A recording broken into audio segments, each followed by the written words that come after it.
Tous les mois, l'Agence Limpide vous présente Objectif, le podcast dédié à l'expérience utilisateur.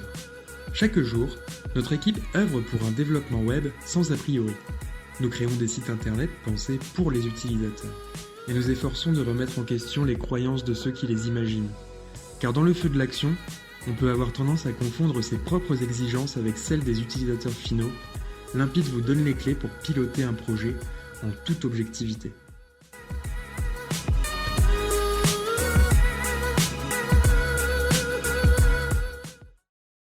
Jacques-Olivier, bonjour. Bonjour. Merci de participer à cette interview objective où l'on parle avec des gens comme vous qui travaillent sur des sujets digitaux. Est-ce que vous pouvez vous présenter, s'il vous plaît? Oui, donc je suis Jacques-Olivier Guichard, je suis en charge des nouveaux services digitaux pour la direction de maintenance du groupe Air France KLM. En quelques mots, donc au sein du groupe Air France KLM, on a une direction de la maintenance qui s'occupe de la maintenance des flottes Air France et KLM, et on commercialise ces offres de maintenance à des compagnies tierces un petit peu partout dans le monde, Air Canada, Oman Air, Air Asia. On a à peu près 200 clients, donc un client c'est une compagnie aérienne à travers le monde. Donc ouais. Donc cette activité, le digital dans cette activité-là, moi c'est la partie digital client. Donc il y a 3 axes principaux. Il y a un premier axe qui est d'améliorer l'expérience client, l'expérience digitale client, par le biais d'un portail client qui permet aux opérateurs de suivre leurs opérations de maintenance en fait sur un portail dédié et de pouvoir interagir avec nous et de la même façon que nous pouvons interagir avec eux. Lorsqu'il va y avoir, par exemple, des choix à faire sur une pièce, est-ce qu'on la répare ou est-ce qu'on la remplace, ou des choses comme ça. Donc, tout ça, c'est géré maintenant sur un portail client. Ça, c'est le premier axe. Le deuxième axe, c'est un axe CRM, puisque ça, c'est un peu plus pour nous, mais on doit gérer notre relation client. Donc, derrière ce portail et toutes les activités qu'on peut avoir, on a des outils de CRM pour mieux servir nos clients. Et le troisième axe, je dirais, c'est le troisième axe, c'est les big data. Et dans ce cas-là, en fait, pour nous, c'est de la data avion. Donc, en fait, les avions génèrent des data en permanence pendant le vol et après à l'arrivée. Et donc, à partir de ces data, on a développé un outil de maintenance prédictive qui permet d'identifier les pannes avant qu'elles arrivent sur les appareils. Donc, c'est quelque chose d'assez révolutionnaire, je dirais. Et c'est, à mon avis, l'avenir de la maintenance aéronautique et probablement d'ailleurs d'autres secteurs d'activité reposent sur cette maintenance prédictive et la gestion des big data. Oui, effectivement. Merci pour cette présentation. On est donc l'interview objective, c'est 5 thématiques dans une conversation. La première, c'est le confinement. J'imagine que vous avez dû être impacté. Quelles sont les conséquences chez Air France du confinement sur vos équipes? Oui, alors le confinement, je ne vais pas dire qu'on est habitué à être confiné. En revanche, on est habitué à travailler à distance. C'est-à-dire qu'on a, par notre groupe Air France KLM, on a évidemment des personnes basées à Paris, on a des personnes aux Pays-Bas, on a un réseau partout dans le monde. Donc, je dirais qu'avant le confinement, nous avions déjà l'habitude d'utiliser les différents outils de visio, d'organiser aussi notre travail en fonction des créneaux, des fuseaux horaires, etc., etc. Donc, pour nous, le confinement, alors évidemment, on a arrêté forcément les réunions en présentiel, comme tout le monde, mais le fait qu'on soit plutôt rodé, je dirais, à gérer des projets à distance, ça nous a finalement aidé à rentrer dans cette façon de travailler. Donc, moi, sur la partie digitale, évidemment, sur des projets agiles, en mode agile, on a tous les cérémoniaux qui sont en place. Donc, en fait, il n'y a pas de problème. On a les daily meetings, on a les différents… Tout est organisé et donc, il suffit que chacun se connecte correctement. Et finalement, ce confinement, ce point de vue-là n'a pas été trop impactant, je dirais, pour nos projets. Ok. Et du coup, justement, ça nous fait arriver sur la deuxième question. La méthode de travail, aujourd'hui, comment vous travaillez avec vos équipes justement pour être efficace à distance?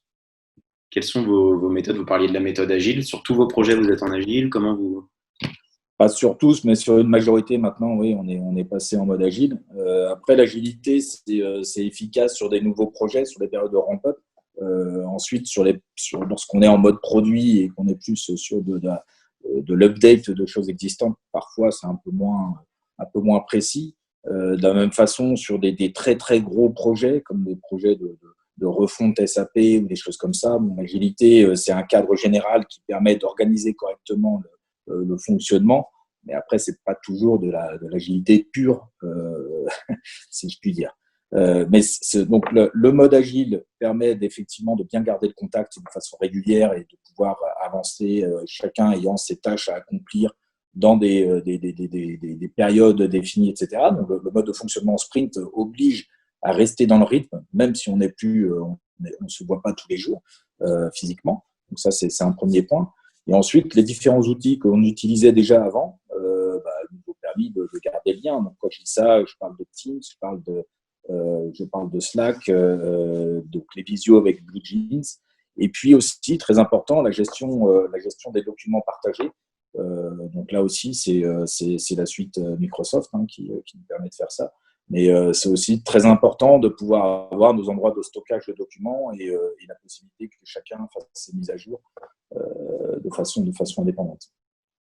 Et niveau outils, justement, on a rencontré chez Limpide pas mal de boîtes qui ont profité du confinement pour challenger un peu leurs outils, pour voir ceux qui fonctionnaient bien avec le télétravail, ceux qui fonctionnaient moins.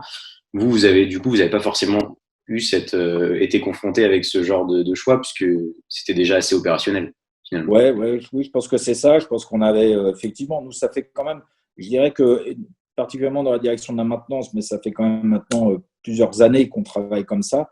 On a eu plusieurs outils de visioconférence. On a connu les problèmes au départ de connexion, de personnes qui n'entendent pas, etc. Et je dirais que ça avait été quand même, en tout cas dans mon niveau de connaissance, dans mes activités, ce problème-là est réglé. Et finalement, tout ce qui est communication à distance, visio, etc., c'est plus vraiment un problème pour nous. Et je dirais même que le confinement, ça nous a aussi un petit peu montré les best practices, ça les a confirmés, je dirais. Il y en a une notamment qui vient à l'esprit, mais c'est le fait qu'une visioconférence, on peut avoir plusieurs personnes connectées chacune indépendamment, ça fonctionne. Même si on est 10, ça peut fonctionner à condition de respecter quelques règles et de ne pas parler quand quelqu'un d'autre parle. Donc ça se fait. En revanche, ce qui finalement est apparu comme étant plus compliqué, et ça c'est l'expérience précédente, c'était le fait d'être, par exemple, tout seul en visio, dans une pièce, et en connexion avec une pièce où là, il y a 10 personnes, par exemple. Parce que ça, c'est compliqué, en fait. Parce que les personnes dans la même pièce, elles ont leur relation physique, entre guillemets, bien sûr, mais et elles peuvent échanger, elles se voient mieux, etc. Alors que quand vous êtes tout seul, c'est plus dur de prendre la parole, c'est plus dur d'intervenir. Et donc, ça, c'est un point, effectivement, qu'on a noté dans les best practices, je dirais, des usages visio. Effectivement, nous, c'est quelque chose qu'on a rencontré aussi sur nos projets en cours pendant le confinement. Les ateliers à distance avec une partie de l'équipe de l'atelier en présentiel, l'autre partie en visio, ça fonctionne pas parce que, pour les raisons que vous venez d'évoquer. Par contre, ce qui fonctionne, c'est tout le monde ensemble ou tout le monde à distance, chacun chez soi. C'est assez marrant dans les méthodes de travail de se rendre compte de ça, quoi. Oui. En termes de veille, est-ce que vous avez remarqué justement des choses, si on a eu beaucoup de choses passer pendant le confinement, est-ce que vous avez des choses qui vous ont interpellé, que vous avez aimé en termes de communication, de projet, vu en interne, en externe, chez des annonceurs, des agences? Oui. Alors, je dirais que ce qui m'étonne aujourd'hui, c'est la différence de qualité entre les messages au début de la crise, qui étaient tous un petit peu plan-plan, oh là là, on espère que vous allez bien, etc. Bon, je veux dire, on en a reçu tellement qu'au bout d'une semaine, on en avait marre. Ça, c'est un premier point. Et je trouve qu'en sortie de crise, actuellement, quand ça commence à repartir, les messages sont quand même beaucoup plus mieux formulés. Alors, je ne sais pas si c'est parce que tout le monde a eu le temps de le faire ou quoi, mais je pense que là, on a des messages très positifs en sortie de crise et d'accompagnement. En fait, les annonceurs, je pense, font des efforts et arrivent à associer le message et aussi des solutions de facilité pour leurs clients. Ça, c'est assez important. J'ai noté ça. Je pense que l'autre point quand même vraiment qui va émerger, et ça va devenir, on en discutait un petit peu avant, mais c'est le développement des webinars, le développement comment dire, j'allais dire les testimonials, mais les retours d'expérience en fait en ligne qui vont être faits. On a vu beaucoup. Alors nous, dans notre business, on est dans l'industriel B2B. La maintenance aéronautique, je disais, on a 200 clients, c'est pas énorme, mais enfin c'est pas beaucoup. Mais derrière, on a une dimension industrielle. Et dans ce monde industriel qui est un petit peu, je vais pas dire old fashion, mais qui fonctionne un petit peu qui fonctionne beaucoup en face à face et en discussion. On avait par exemple des événements, ce qu'on appelle des MRO, donc des salons professionnels autour de la maintenance aéronautique.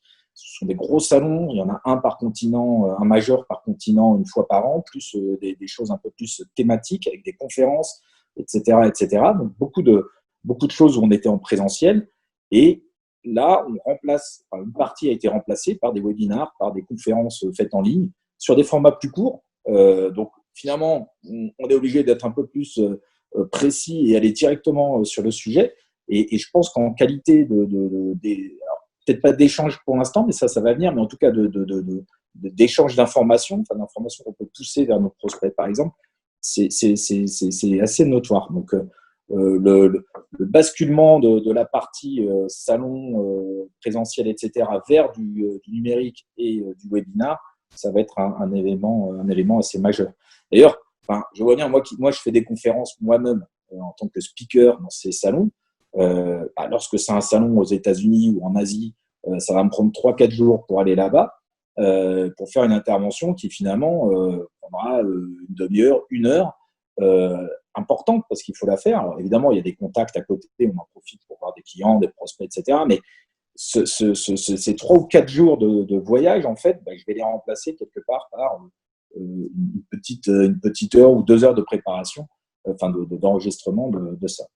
Alors évidemment, en tant que compagnie aérienne, je ne devrais pas trop dire ça, et ce qu'il va falloir faire dans l'avenir, en fait, évidemment, c'est de trouver la balance entre du digital, des webinaires, etc., et du présentiel.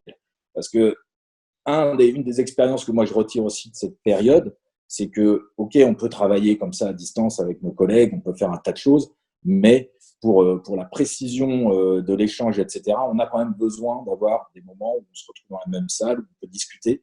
Peut-être encore plus quand on est sur des échanges avec nos collègues hollandais en anglais, etc., pour être bien sûr qu'on se comprenne bien lorsqu'on utilise une langue qui n'est pas forcément notre langue maternelle, c'est d'être dans la même pièce, ça consolide les échanges, etc. Donc, je pense que la conclusion, c'est qu'il faudra trouver le juste milieu entre du digital, des visioconférences, des webinaires, etc., et du présentiel, avec quand même un moment où on se parle et on est dans la même pièce. Je suis d'accord. Nous, le webinar, on l'a développé aussi. On s'est rendu compte que ça fonctionne bien. On a beaucoup d'inscrits, les gens voient les replays, donc on est très content des résultats. Par contre, ça ne remplace pas nos événements, nos talks, nos petits événements où, comme vous le disiez, il y a un échange humain et surtout quand on travaille sur des gros projets, il faut aussi cette notion de sécurité, pas d'amitié, mais de respect et d'humain. C'est important, quoi. Et donc forcément, ça, on l'a en voyant les gens, parce que tout faire à distance, c'est un peu dur. Donc pour conclure, c'est ça, en prospective, selon vous, ce qui devrait rester après le confinement, c'est un mélange entre l'avant et ce qui est ressorti en termes de communication, comme des webinars qui devraient rester et perdurer, sans pour autant annuler l'événementiel, par exemple. Oui, voilà, on voit bien les apéros Skype qu'on a tous fait avec nos amis et nos familles pendant 2 mois. On en fera peut-être encore, moins souvent, et on fera encore des apéros en présentiel les uns chez les autres. Donc, c'est ça qui va nous arriver et qu'il va falloir doser dans l'avenir. Exactement. Bon, très bien. Merci beaucoup d'avoir pris ce temps pour discuter. Merci. Et n'hésitez pas à suivre nos prochaines interviews objectives où on va essayer de réitérer régulièrement ce format avec des personnes travaillant sur des sujets UX. Si vous voulez nous proposer des personnes ou des sujets, n'hésitez pas à nous contacter. Merci. D'accord. Très bien. Merci beaucoup. Bonne journée. Au revoir.